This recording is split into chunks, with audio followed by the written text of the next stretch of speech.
শুভ সকাল বন্ধুরা, হোপফুল জয় নতুন ব্লগে তোমাদের সবাইকে স্বাগত। তোমরা সবাই কেমন আছো? আশা করছি খুব ভালো আছো, আর আমিও ভালো আছি। তো আরও একটি নতুন ব্লগ নিয়ে চলে আসলাম তোমাদের কাছে।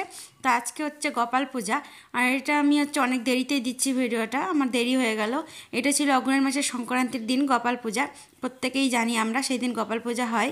আর আমি তো একটা নতুন গোপাল সোনা কিনেছি, তোমরা দেখেইছো আমার মেয়ের আবদারে। তো আমার ঘরে আমার একটা ছোট্ট ছেলেও এসছে গোপাল সোনা, তো তার পুজো করবো না তাই কখনো হয়? তাই আমি গোপাল বেটার আমার মতন করেই আমি পুজো করব, কারণ আমি এর আগে কোনো দিনও গোপাল ঠাকুরের পুজো করিনি, এইবারই প্রথম।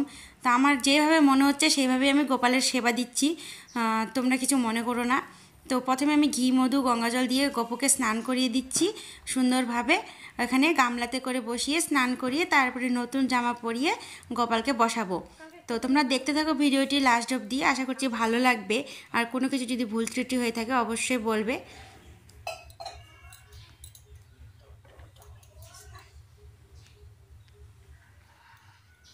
তো দেখো যে গোপালকে আমি স্নান করিয়ে নিলাম, আরেকটা গোপাল আছে ওকেও বসে রেখেছি। আর ওই গপুকে হচ্ছে ওটা তো এর আগেই দেখেছো তোমরা, আগে ওই গপুকেই পুজো করতাম। আর এই সোয়েটারটা কিন্তু বাড়ির বানানো বন্ধুরা, এটা আমার মামি শাশুড়ি বানিয়ে দিয়েছে গপুর জন্য। খুব সুন্দর হয়েছে না বলো তো? আর গপুকে পরিয়ে কিন্তু খুব সুন্দর লাগছিল সোয়েটারটা। আর মানে গপুকে একদম সাজিয়ে দিয়েছি, নতুন সোয়েটার কালারিং, নতুন সোয়েটার সব কিছু দিয়ে সাজিয়ে দিয়েছি, খুব সুন্দর লাগছিল দেখতে দুজনকেই। তো এই জায়গাটাতেই পুজো করব, কারণ লক্ষ্মীর আসনে যদি আমি বসাই উঁচুতে তাহলে এখানে আমি ভোগ দিতে পারবো না, কারণ আজকে গোপুর জন্য একটু ভোগ বানাবো ভাবছি, মানে যতটুকু পারি। আর এই যে দেখো আমার কোলে আরেকটা গপু উঠে গেছে, ও দেখছে তার গপু ভাইকে যে এটা আবার কে আমার জেঠিমার কাছে। আর ও কিন্তু খুব ভালোবাসে ওর গপু ভাইকে বন্ধুরা, জানো? যদি থাকে কি না আমার কাছে, ও নেওয়ার জন্য খুবই কেমনই করে। আর দেখো আমার ফুল গাছগুলো অনেকটা বড় হয়ে গেছে, আর যে গাছে ফুল ছিল না সে গাছেও ফুল ফুটতে শুরু, মানে কুড়ি দিয়ে দিয়েছে, খুব ভালো লাগছিল। তো ওখানে ব্যাটাকে প্রণাম টনাম করিয়ে দিয়ে চলে আসলাম ঠাকুরের ভোগ বানাতে। আর ঠাকুরের ভোগের জন্য আমি বানাবো আজকে লুচি, সুজি, তারপরে হচ্ছে গোপাল সোনার তো লাড্ডু পছন্দ, তাই ভাবলাম বাড়িতেই একটু লাড্ডু বানিয়ে নিই। আর তোমার দাদাভাই মিষ্টি নিয়ে এসেছিলো, তাও ভাবলাম যে একটু লাড্ডু বানাই। এর আগেও লাড্ডু বানিয়েছিলাম, খুব ভালো হয়েছিল বন্ধুরা, কিন্তু কেন জানি না আমার গোপাল সোনার লাড্ডু নরম খেতে পছন্দ নাকি। তো এটাই আমি ভেবে নিলাম, কারণ আমার লাড্ডুটা আজকে মানে একটু জল বেশি থাকতে আমি দিয়ে দিয়েছিলাম ওই বুদিয়াটা, আর বুদিয়াটা হচ্ছে গলে গেছিলো।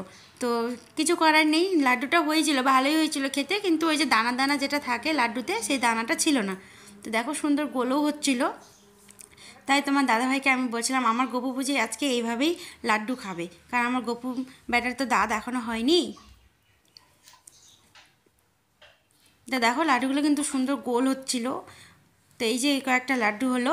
আর কি এগুলোই, আর সুজি লুচি লাড্ডু, আর হচ্ছে ফলমূল দিয়েছিলাম ভোগে, আর বেশি কিছু বানাইনি, কারণ আরও কিছু করার ইচ্ছে ছিল, তো সেরকমভাবে আমি কিছু আয়োজন করতে পারিনি। তার মধ্যে বিয়ে ছিল বাড়িতে, মানে আমার দাওরের বিয়ে ছিল পাশের বাড়িতে, তো সেখানে আবার যেতে হবে, ওখান থেকেও ডাক এসেছে, কারণ বারবার মানে ডেকে যাচ্ছে আমাকে আমার জেঠিমাটা, যে তাড়াতাড়ি আসো বৌমা বিয়ে বাড়িতে। তো ওখানে যাওয়া হয়নি, তো তাই আমি গোপাল পূজা টুজা দিয়ে আবার ওখানে যাব, তোমরা দেখতেই পাবে। তো গোপালের জন্য আমি যতটুকু পেরেছি সুন্দরভাবে আয়োজন করার চেষ্টা করেছি। আর দেখো গপুকে সাজিয়ে দিয়েছি, আর খুব সুন্দর লাগছিল আমার গপু সোনাকে। আমার মনে হচ্ছিলো যে না, আমার গপু সোনা এগুলোই আমার কাছে খেতে চেয়েছে, তাই আমি এইগুলোই বানিয়ে দিয়েছি। আর সত্যি কথা বলতে বন্ধুরা, সুজিটা খুবই টেস্টি হয়েছিল কিন্তু। কেন বলছি কথাটা, কারণ এর আগে আমি অনেকবারই সুজি করেছি, কিন্তু আজকে সুজিটার মতন আমি টেস্ট পাইনি, কারণ আমরা ঠাকুরের ভোগ দেওয়ার পরে তো আমরা নিজেরাই প্রসাদ হিসেবে গ্রহণ করি, তাই কথাটা বললাম। খুব ভালো হয়েছিল, কারণ আমার গোপু সোনার জন্য তৈরি হয়েছিল, সেটা ভালো হবে না সেটা কখনো হয়? তো আমি দেখো এখানে আমার পুজো কমপ্লিট করে নিলাম।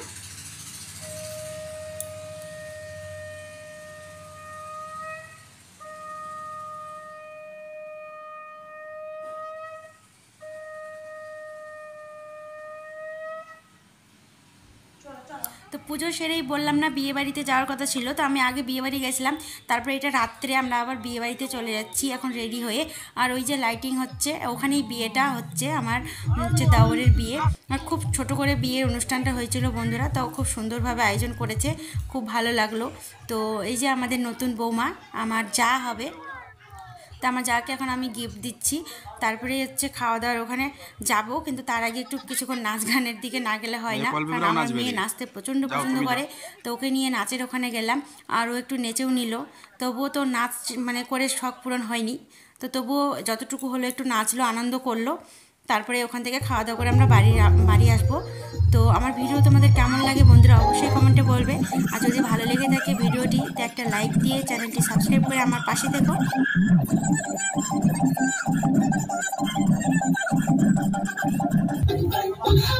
আর তোমাদের এই বক্স লাইটিং বাজনা কেমন লাগে সেটাও বলবে, আমার তো একদম ভালো লাগে না, তবুও মেয়ের জন্য দাঁড়িয়েছিলাম।